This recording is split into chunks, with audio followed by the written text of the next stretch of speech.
Just take a second and let that sink in. This isn't just some abstract statistic from a report. It's a constant, urgent reality. It means that by the time we're done here, another kid, somewhere in the world, will have just gotten that diagnosis. So, to really wrap our heads around this, let's start with the big picture. Let's look at the most recent numbers from around the world. Okay, so here's our baseline. In just 1 year, 2022, 211,000 kids under the age of 15 were diagnosed. It's a huge number, and it really gives you the scope of the challenge we're looking at. And tragically, that same year, we lost 78,000 children. Now, here's the thing you really got to know. While that number is just devastatingly high, the data does show it's getting better in some parts of the world, and that's largely thanks to better access to care.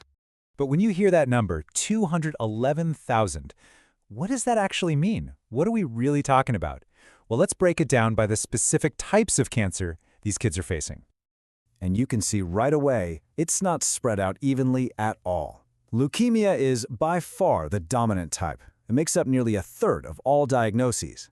Then you add in brain and central nervous system tumors, and boom, right there, you're looking at more than half of all childhood cancers worldwide in just those two categories. So what are these exactly? Well, leukemias are cancers of the blood. The source material calls them brutal but treatable.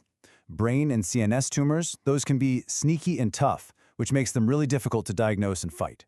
And then you have lymphomas, which are cancers of the immune system.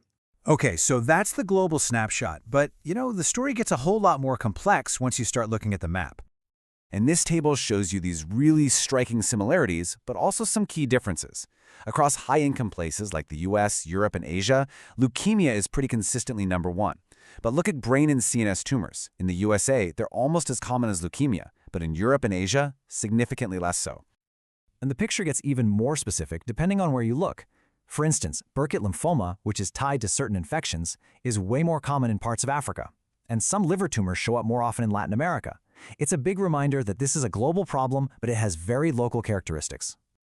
The data shows that the number of childhood cancer cases is slowly but consistently creeping up, by about 1% every single year, all around the globe.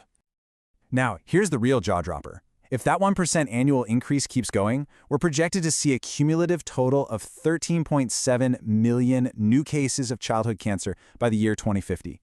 Think about that. We're talking about nearly tripling the current burden. That is an absolutely massive challenge for our global health systems.